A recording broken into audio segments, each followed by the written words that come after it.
Hi friends, welcome back. Welcome back to the Nurse channel. So as you all aware that the most awaited two nursing officer examinations details have arrived. So one is the most awaited ESIC examination. The other one is the AIIMS NORCET 2024.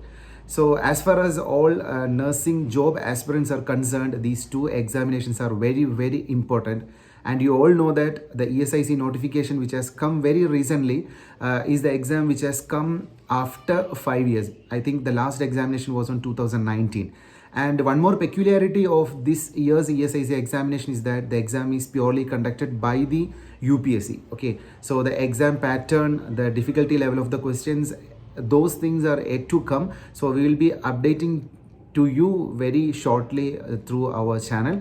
So keeping these two examinations, I mean the ESIC examination and the AIIMS NORCET 2024, today onwards we are starting a new series to crack these two examinations. So this series contains 15 to 20 very important questions which are taken from different aspects of nursing subjects, and these questions will definitely aid you in preparing well and to crack the upcoming examinations. So you know that there are more than 1900 vacancies are there all over India, and moreover AIIMS NORCET also, the vacancies are huge, vacancies are there. So keeping all these things in mind, we are starting with a new series, and I am welcoming you all to our new series. And this series onwards, you will be getting information regarding several topics, and that will definitely help you to prepare well for the examination. So without losing time, we will move on to the questions. And before that, if you have not yet subscribed our channel, kindly subscribe and support us, and kindly share about this platform to your nursing friends, and kindly enable the bell button so that you will be notified whenever we are uploading new videos.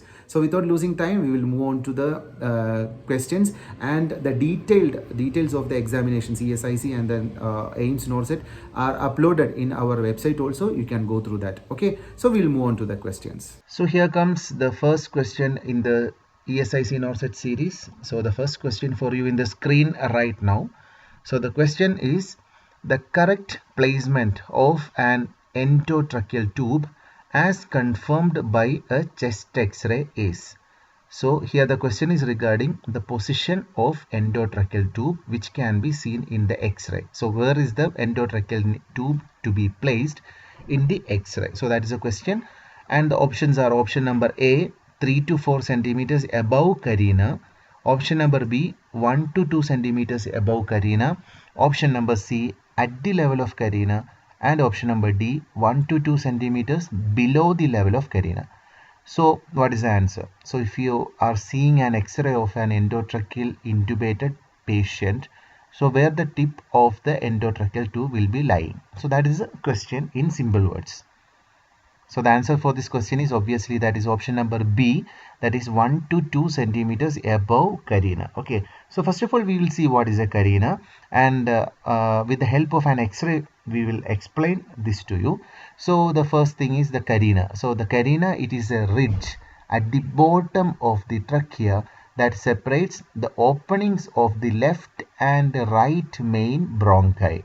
The carina is also known as the tracheal carina. So you can see the trachea here, and in one point it is dividing into the primary bronchus left and right.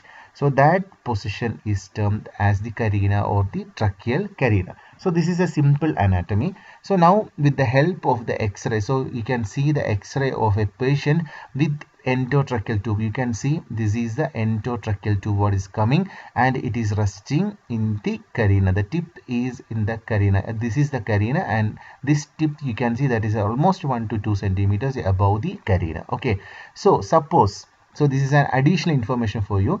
When the carina is not visible, then the tip of the ET tube should lie over the second to fourth thoracic vertebrae. So T2 to T4.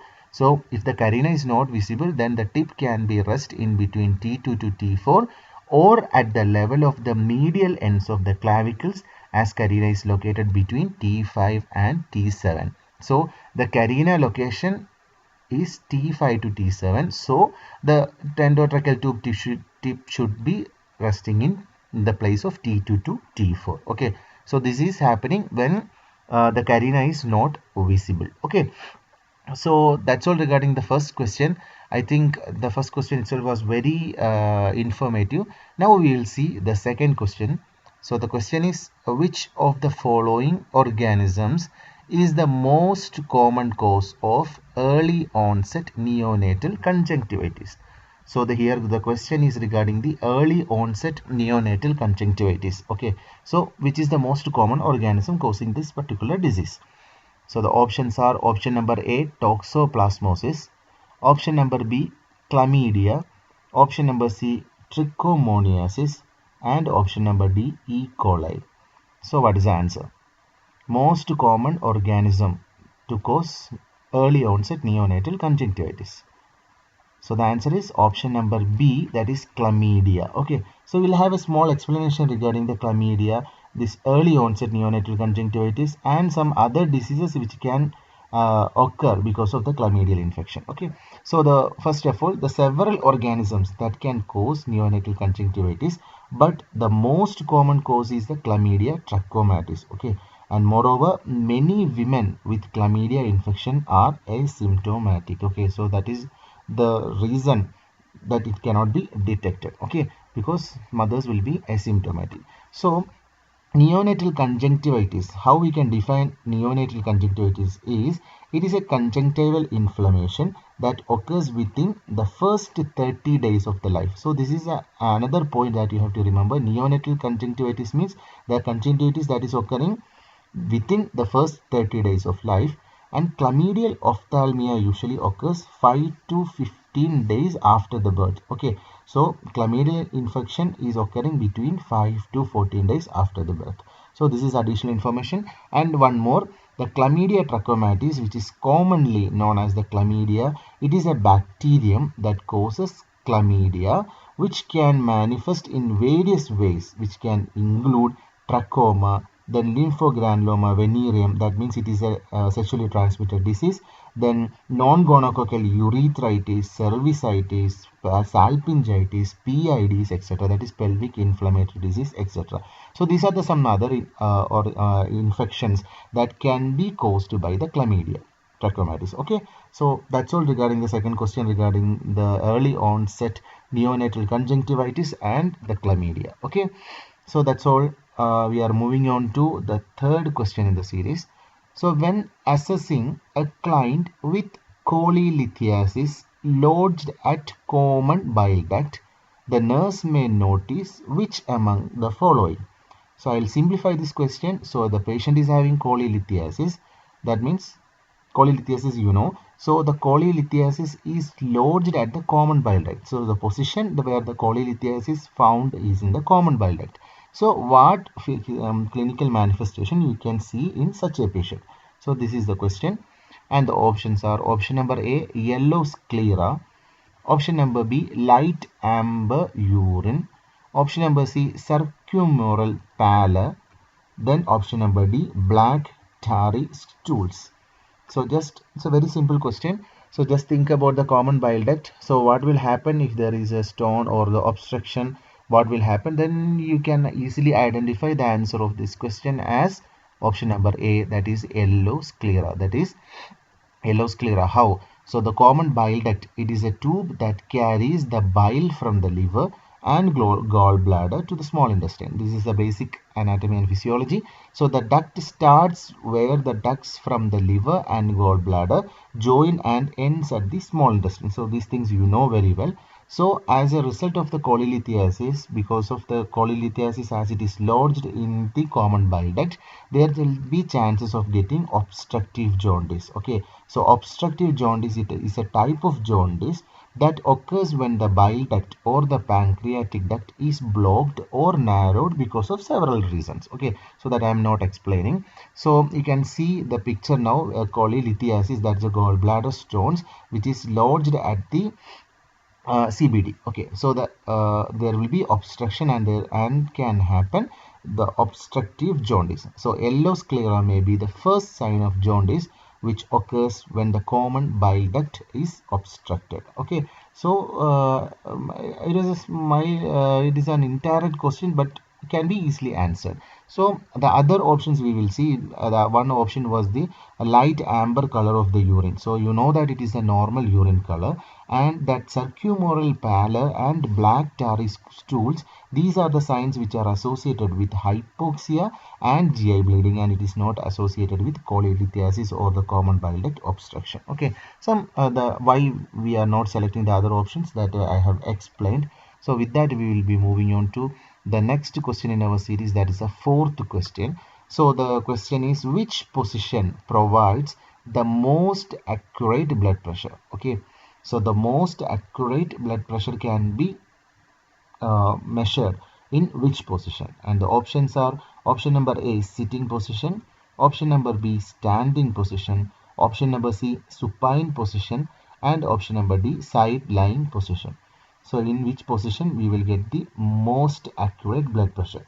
So this question is based on the WHO recommendation. So the answer is option number A, sitting position. Okay, sitting position.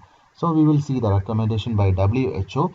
So according to WHO, the best position for measuring the blood pressure is sitting. Then comes the lying down, then followed by the standing. Okay, so the arm of the patient should be placed at the level of the right atrium in each position. These are the basic things that we need to follow while checking the BP of any patients. Okay, so the arms of the patient should be at the level of right atrium to get the most accurate BP. Okay, so to correctly assess the BP in a sideline position, these are some additional information I am giving you.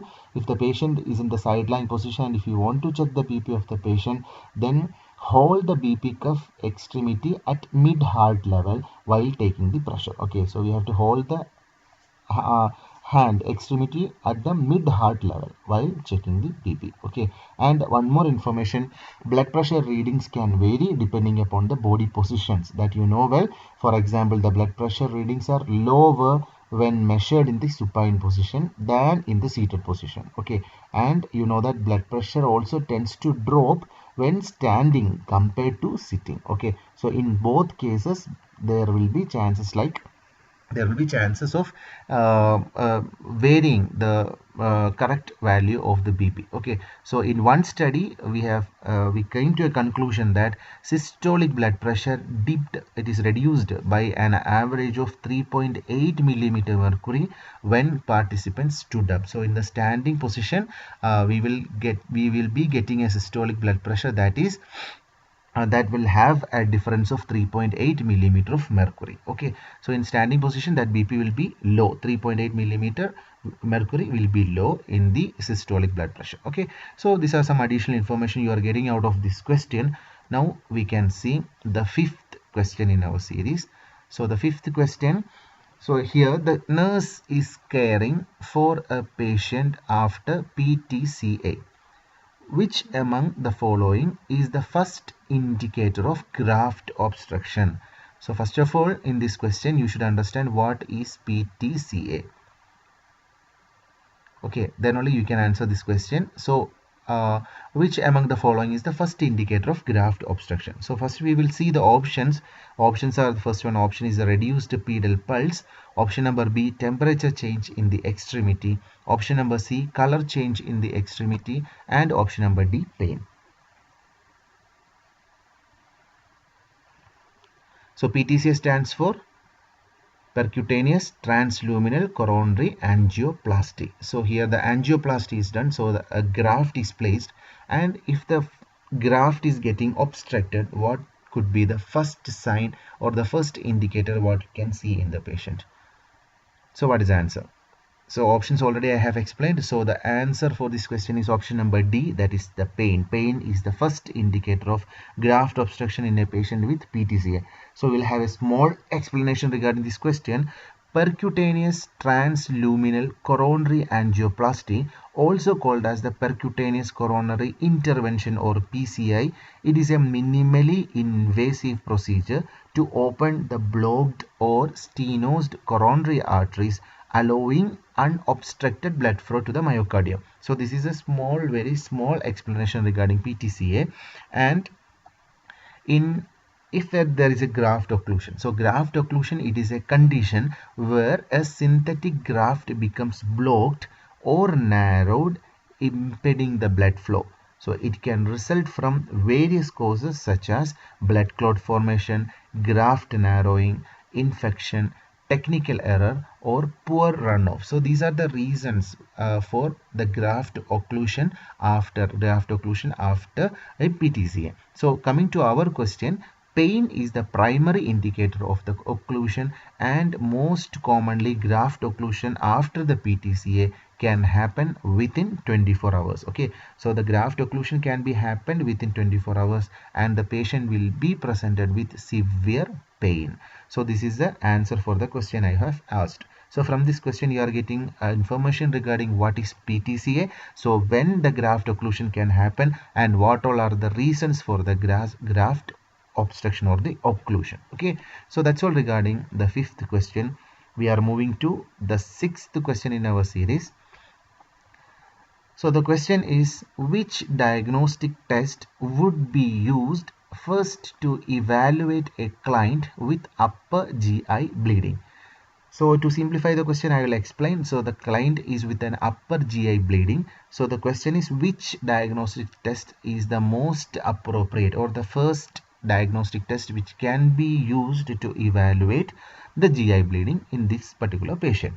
So the options are option number A, endoscopy, option number B, upper GI series, option number C, hemoglobin and hematocrit lab values, and option number D, arteriography. So among these options, which is the first diagnostic test that you will suggest, or you can see in a physician's advice for ruling out upper GI bleeding in a patient? So what is the answer? The answer is option number A, that is endoscopy. So why upper GI series and why other things that we will be explaining in the explanatory section. So you know that endoscopy, it permits the direct evaluation of the upper GI tract and can detect 90% of bleeding lesions. Okay, so this is very important. So direct visualization of bleeding, where the bleeding point is and from where it is bleeding, that can be accurately detected by endoscopy in 90% of the cases. Okay, so then other options we will see. What about the GI series? So the upper GI series, otherwise known as the barium studies, and it is not the diagnostic method of choice, especially in a client with acute active bleeding who is vomiting and unstable. Okay, so this is not at all the first option, and you should understand that an upper GI series is also less accurate than endoscopy. An upper GI series might confirm the presence of a lesion and it would not reveal whether the lesion is bleeding. Okay, so if there is any lesions in the upper GI, then we can identify with the help of GI series or the barium studies. But at any cost, the bleeding point or the bleeding part, why the bleeding is occurring, those things cannot be understood with the help of GI series. Then other values like HB levels and HCT, which that is hematocrit values, which indicate the loss of blood volume, okay, not the cause of the bleeding, and they are not always reliable of the GI bleeding because a decrease in these values may not be seen for several hours. Okay, this will be evident after several hours. Okay, so that's why we have omitted that options. Okay, and arteriography, you know that is also not a immediately thing to find out why bleeding is happening in the GI system. Okay, so that's all regarding that question. Now we can see the seventh question in our series. The question is, which among the following is not included in the teaching plan of a client diagnosed with IBS? So here the question is regarding IBS, that is the irritable bowel syndrome. Okay, irritable bowel syndrome. So for a person with irritable bowel syndrome, which among the following options you will not be explaining? Okay, like that is wrong. So options are option number A, identifying the food intolerances and needed dietary modifications. Then option number B, reduce the fiber intake. Then option number C, avoiding coffee and limiting alcohol intake. And option number D, stress management. So which point is not necessary or wrong regarding IBS? So that is a question simply. So what is the answer? So the answer for this question is option number B, reduce the fiber intake. So that is wrong actually. So the patients with IBS, they have to take adequate and more than adequate fiber intake. So that we will explain now. So irritable bowel syndrome, otherwise known as the IBS, it is a disorder of the gut-brain interaction which is characterized by a group of symptoms that commonly include abdominal pain, abdominal bloating, and changes in the consistency of bowel movements. Okay, so this is in short explanation regarding the IBS.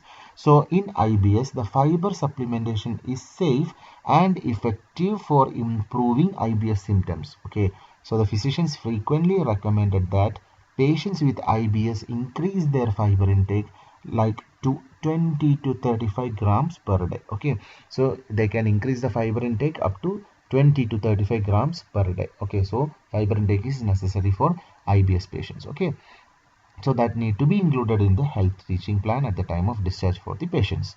Now we will move on to the 8th question in our series. So the question is regarding a drug, acyclovir. So patient taking acyclovir should be monitored for which among the following?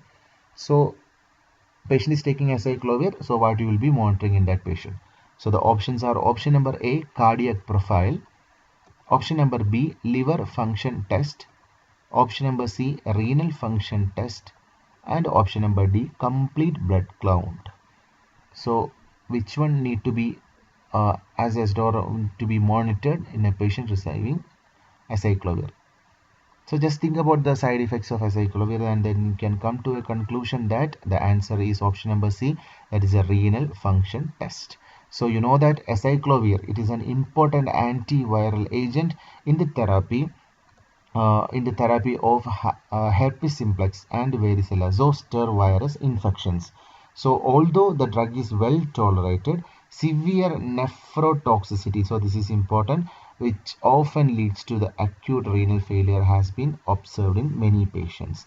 So the classic pathomechanism why this is happening with acyclovir is the tubular crystal deposition. So drug crystal formation in the collecting tubules resulting in an intraparenchymal form of obstructive nephropathy has been suggested as the mechanism for acyclovir nephrotoxicity. So I am just explaining how nephrotoxicity is happening with acyclovir because of the drug crystal formation in the collecting tubules, which is resulting in an intraparenchymal form of obstruction which can result in nephropathy. Okay, so that's all regarding acyclovir. So in this question I have explained the indications for acyclovir and the side effect, that is a nephrotoxicity. Okay, and so we should be monitor the kidney functions of the patient, and we have to give adequate hydration for the patients who are receiving IV acyclovir. Okay, so moving on to the 9th question in our series. So this is a basic anatomy, a term which is used to indicate all structures distal to the terminal bronchiole. So here I am asking about a term which is used to indicate all the structures which are distal to the terminal bronchiole.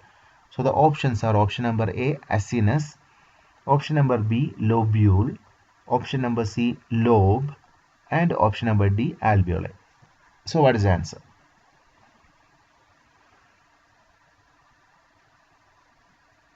So the answer for this question is option number A, asinus. So I will explain this with the help of a diagram. So you can see a diagram here. Here we can see the trachea, the main bronchus, the bronchioles, and this part is just magnified here. And you can see this is the terminal bronchiole, this is the respiratory bronchiole, and the ducts we can see inside, and these are the alveolar sacs. So what is an asinus? So the asinus, it is a gas exchanging unit of the lungs bronchial tree, and it is made up of alveolar sac that I have explained. These are the alveolar sac, then alveolar ducts which can be seen inside, and respiratory bronchioles. Okay, so the asinus is roughly spherical and resembles bunch of grapes. So respiratory bronchiole, then alveolar ducts and alveolar sac together forms the asinus. Okay, so I think that is clear for you. And little more, the asinus, it is the largest parenchymal structure in the lung where all airway units participate in the gas exchange, and it is about 7.5 to 8.5 millimeter in diameter, and it contains nearly 3000 to 4000 alveoli. Okay, 3000 to 4000 alveoli. Okay, so that was a question from basic anatomy. So that's all regarding that question. So moving on to the 10th question in our series. So this is from the basic cardiology. So a low tension pulse is known as dash. Direct simple question. A low tension pulse is known as dash. So the options are option number A, pulsus durus, option number B, pulsus mollis, option number C, pulsus celer, and option number D, pulsus tardus. So you are getting four options for these questions, and these four options are important in exam point of view. So the question is low tension pulse. So what is the answer? So first we will see the answer for this question. Answer is option number B, that is pulsus mollis. Pulsus mollis. So we can have a brief explanation regarding what is a tension, what is a force, and what all these pulses are called. Okay, so first of all, pulse, force and tension, though these are the two confusing things. What is a pulse force and what is a pulse tension? So pulse force, it is a measure of how hard the heart has to work to pump the blood flow. Okay, so how hard the heart has to work to pump the blood. So it is also known as the pulse compressibility. Pulse force is also known as pulse compressibility. So here our question was regarding pulse tension, and pulse tension, it corresponds to the diastolic blood pressure. Okay, pulse tension corresponds to diastolic blood pressure, and there will be low tension pulse which is soft or impalpable between the beats. Okay, low tension means it will be very soft and it will be difficult to palpate between the beats, and on the other hand a high tension pulse makes the vessels feels very rigid. Okay, so this is a two types of tension, that is a low tension and high tension. And what is a pulse force, that I have explained. Now the terms we will explain. So what is a low tension pulse is called? Low tension pulse is called pulsus mollis, and high tension pulse is called pulsus durus. Okay, high tension durus, low tension mollis. Okay, so in the option I have given about another two options, that is a cellar pulses, pulsus celer and pulsus tardus. So pulsus celer is a quickly rising and quickly falling pulse. Okay, quickly rising and quickly falling, that pulse is known as the pulsus celer, and it can be seen in the aortic regurgitation. And a slow rising and slow falling pulse is called pulsus tardus, and it is seen in the aortic stenosis. Okay, in aortic stenosis, pulsus tardus, which is slow rising and slow falling, and in aortic regurgitation it will be quickly rising and quickly falling, which is otherwise known as the pulsus celer. So you are getting what is pulsus mollis, pulsus durus, pulsus celer and pulsus tardus. Four pulses from one question. Okay, now we will see the 11th question in our series. Which among the following medical history of a patient diagnosed with TB warrants the use of rifampicin and isoniazid? So here I'll simplify the question for you. So the patient is diagnosed with TB and the patient has a medical history. So which medical history warrants the use of rifampicin and isoniazid? So in simple words, which are the complications of rifampicin and isoniazid? Okay, so the options for you are option number A, heart disease, option number B, nephrotic syndrome, option number C, allergy to amphetamines, and option number D, hepatitis B.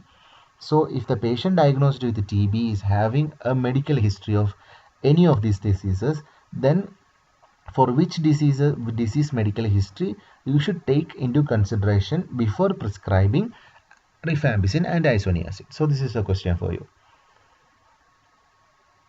So what is the answer? Answer is very simple. So if you know the complications of rifampicin and isoniazid, so the answer is option number D, that is hepatitis, because this rifampicin and isoniazid are hepatotoxic drugs. Okay, so the explanation we will see: isoniazid, otherwise the INH, and rifampicin, these are the first line anti-tubercular drugs, and the single or combined use of isoniazid and rifampicin can cause liver injury leading to liver failure, accounting for 5 to 22% of acute liver failure cases. So our question was, if the patient is already having hepatitis B, that is a liver damage is already happened, and above that if you are giving these hepatotoxic drugs, then definitely that patient will go to hepatic failure or the liver failure. Okay, so according to the 2012 meta-analysis, this isoniazid is more likely to cause hepatotoxicity than rifampicin. So, okay, so if the question comes in like which is more hepatotoxic, then rifampicin is the answer. Sorry, isoniazid is the answer. Okay, however, the combination of INH and rifampicin is associated with a higher rate of hepatotoxicity than either drug alone. So the most likely biochemical mechanism for this hepatotoxicity is that the metabolism of INH produces reactive metabolites that bind with and damage the cellular macromolecules in the liver. So this is the brief this one pathophysiology, how hepatotoxicity is happening with INH. Okay, so some reactive metabolites will bind and damage the cellular macromolecules in the liver. Okay, so that's all regarding that question. Now we will see the 12th question in our series. Basic thing, but many times we may mistaken the answer for this question. So the question is, a pulse oximetry. A pulse oximetry gives what type of information about the client? Okay, so from the pulse oximeter, what type of information we are getting? Okay, so the option number A, amount of carbon dioxide in the blood. Option number B, amount of oxygen in the blood. Option number C, percentage of hemoglobin carrying oxygen. And option number D, respiratory rate. So you may be confused with the two options in this question. So don't be confused. The answer is option number C, that is a percentage of hemoglobin carrying oxygen. So that I'll be explaining now what is a pulse oximetry. So a pulse oximetry, it is sometimes referred to as the fifth vital sign. So this is sometimes in some exams they have asked which is the fifth vital sign. So pulse oximetry, this is the fifth vital sign. It is a quick and non-invasive monitoring technique that measures the oxygen saturation in the blood by shining light and specific wavelengths through tissue, most commonly the fingernail bed. Okay, so we know that the device uses two light emitting diodes, that is LEDs, that emit the light at 660 nanometer and 940 nanometer wavelengths. Okay, so these are the wavelengths which are used in the pulse oximetry, that is 660 nanometer and 940 nanometer. Okay, these wavelengths are used because the oxygenated hemoglobin and hemoglobin have different absorption spectra at these wavelengths. Okay, so the oxygenated hemoglobin and the non-oxygenated hemoglobin will have different absorption spectra in these wavelengths. So that is getting captured and we are getting a value. So a pulse oximeter reading indicates the percentage of the blood that is saturated with oxygen, which is known as the SpO2 level, as well as the patient's heart rate. So we will get heart rate and SpO2 level, that is oxygenated, that oxygenated hemoglobin percentage we are getting from pulse oximetry. Okay, so don't be confused with the other options. Okay, so that was a basic simple thing. Now we will see the 13th question in our series. So this is regarding a pattern of fever, and the question is, a pattern of fever in which the temperature falls each day but not to normal. So here in this question it is clear that the temperature is falling every day but it is not touching the normal. Then that type of fever is called as dash. Options are intermittent fever. Option number B, remittent fever. Option number C, continuous or sustained fever. And option number D, hectic fever. So what is the answer? Intermittent, remittent, continuous or hectic? So the answer is option number B, that is remittent fever. So we will see the differences. So we know that there are 5 patterns of fever. Okay, there are 5 patterns. These are the intermittent, remittent, continuous or sustained, hectic and relapsing. So these are the 5 patterns of fever, and in that When intermittent fever, what is happening is the temperature is elevated but falls to normal. Okay, in intermittent, what is happening is temperature will be there but it will come to normal. That means 37.2 degrees Celsius or below each day. But in the case of a remittent fever, the temperature falls each day but it won't touch normal, but not to the normal. Temperature will come down but it won't touch the normal. So that is the difference between intermittent and remittent. And in these two patterns, the amplitude of temperature change is more than 0.3 degrees Celsius and less than 1.4 degrees Celsius. Okay, so these two fevers, the amplitude will be more than 0.3 degrees Celsius and less than 1.4 degree Celsius. So that is intermittent and remittent fever. Then either of the two patterns can be called hectic when the difference between the peak and trough temperature is great. Okay, so if there is a difference of 1.4 degrees Celsius or more in either of these two patterns, then we can term that fever as the hectic fever. Okay, so intermittent, remittent, hectic. And if the fever is continuously sustaining in a particular temperature, then that is known as the continuous or the sustained temperature or the fever. Okay, so these are the 5 pattern of fever. Okay, so remaining types of fever also you have to go through for the exam purpose of you. So just what the question I have asked is just explained in this session. Okay, so moving on to the second last question in our series. So which statement about aminofilin is correct? So aminofilin, you know what is the action? So the options are: option number A, it promotes expectoration; option number B, it suppresses the cough; option number C, it relaxes the bronchial smooth muscles; then option number D, it prevents the infection. It's a simple question. So aminofilin, what is the action? So option number C, that relaxation of the bronchial smooth muscles. This is the answer for this question. So we know that aminofilin, it is belongs to a group of medication which is known as the bronchodilators, and the bronchodilators are the medicines that relax the muscles in the bronchial tubes. Okay, so you can quote, you can comment some examples for the aminofilin group of drugs, that's the bronchodilators. Okay, so we know that the other options is that options like cough suppressants, otherwise known as the cough which suppresses the cough reflex center. Then expectorants are the, like, expectorants means expectorants which will induce the cough. Then antitussives are the group of drugs that suppresses the cough reflex. Okay, so these are the other group of drugs which I have explained in the options. So moving on to the last question in our series. This is from the psychiatry, and the question is: the average age of onset for major depressive disorder is. So don't be confused with different types of depression. So here the question is asked regarding the major depressive disorder.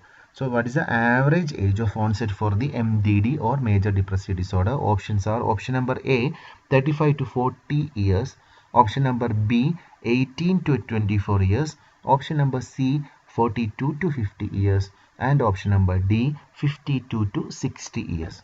So which is the average age of onset for MDD, that is major depressive disorder? So the answer is option number A, that is 35 to 40 years. 35 to 40 years.